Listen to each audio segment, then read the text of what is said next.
Hello, hello, and welcome to my kitchen. So I just got done doing my workout for the day, and I'm going to share a little bit more with you about workouts and the importance of them and how much we need a week and what's suggested. But on my walk home, I started getting creative and thinking about the different foods I have in my fridge. And I was like, I have that red pepper. Ooh, I have this. A stir fry would sound really good. So I threw together in this little bin just now, chopped everything up. I have broccoli florets. I have shiitake mushrooms.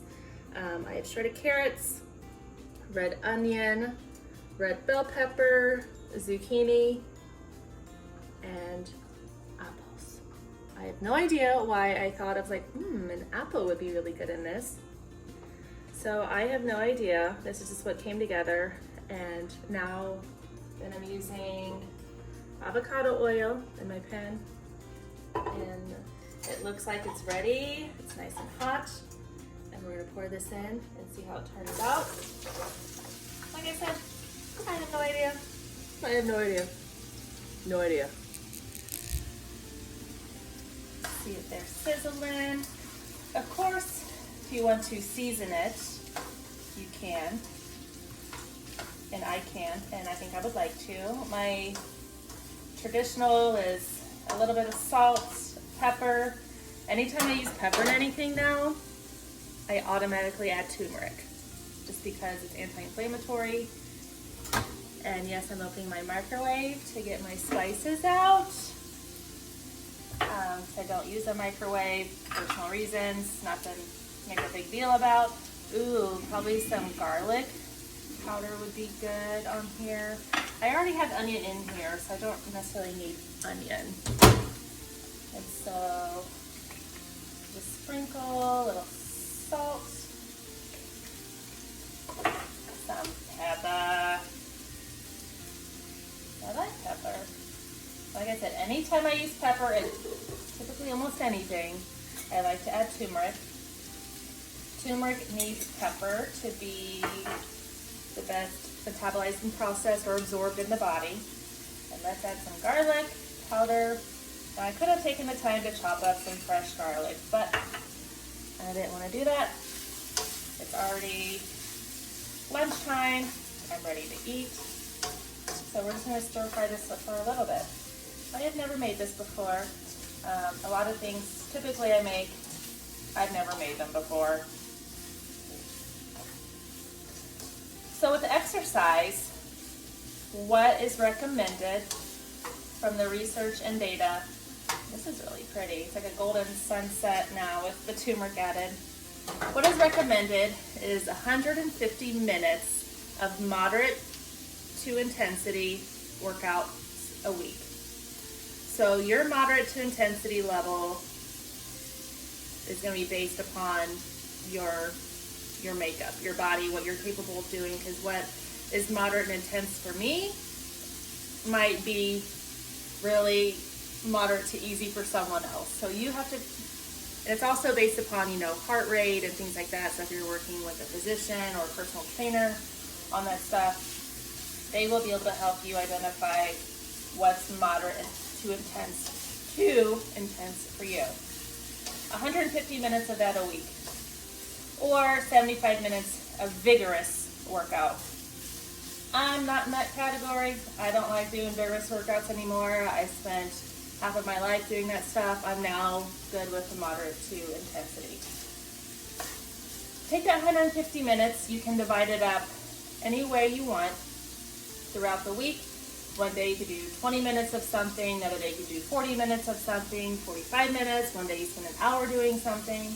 However it is you want to do it, you can split it up however you like. And what I started doing last week is tracking my workouts. So I have a calendar hanging up over here. I want to swing you around. My messy calendar. And I ended up writing 45, 40, 60, and 40 dash, and then 185. So that means I hit 185 minutes of moderate to intense workouts this week. Yay! And then out of those, we'll say you split up 30 minutes 5 days a week. 2 of those days needs to be some form of strength training. So like today, I did a 25-minute strength training workout, and then I went out for a 20-minute walk. So today's total physical activity movement accounts for 45 minutes. So now I have 45 out of 150 minutes met. So I can map out the rest of my week what days I'm going to work out, or just track it as I go along.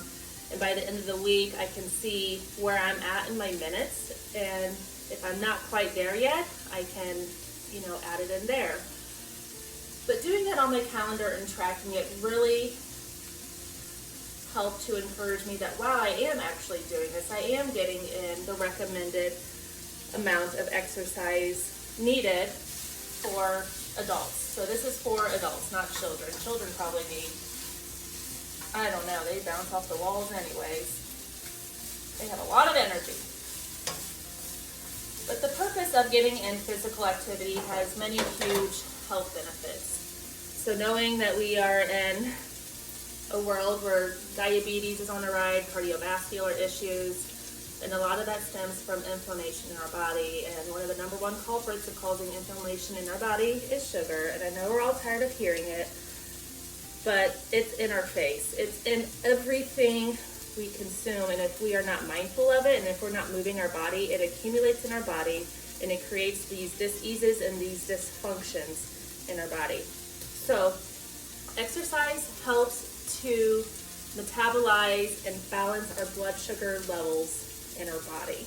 That doesn't mean, it's not giving you permission to go out and consume a bunch of sugar. Oh, I'll just work it off, because exercise does not counterbalance a poor diet. So we have to be mindful of getting in good, nutritious foods.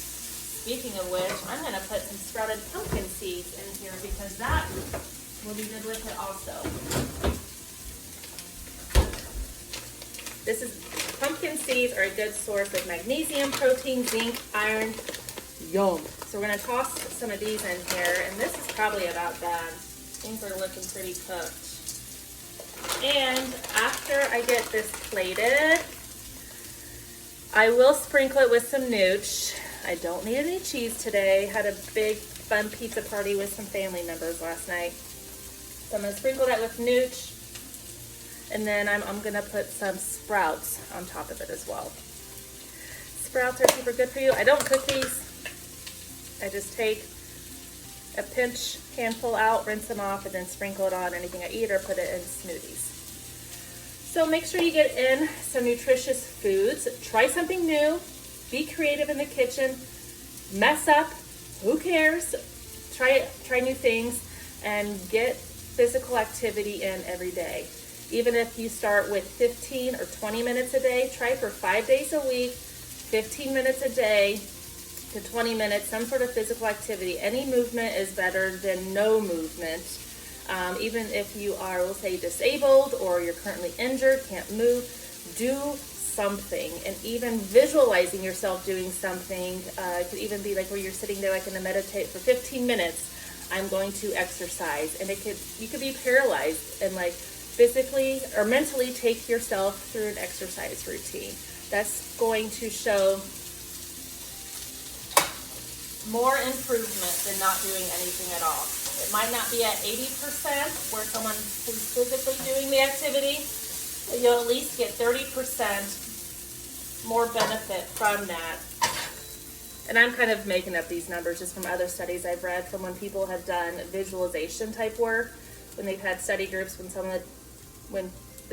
study group A does the physical activity and study group B mentally goes through the physical activity. There was still a performance level that was achieved. It was a lower percentage than the ones who did it physically, but just knowing that you can still do something regardless of your physical capabilities. Many blessings to you all, and make it a great day, and get out moving and eat some good food.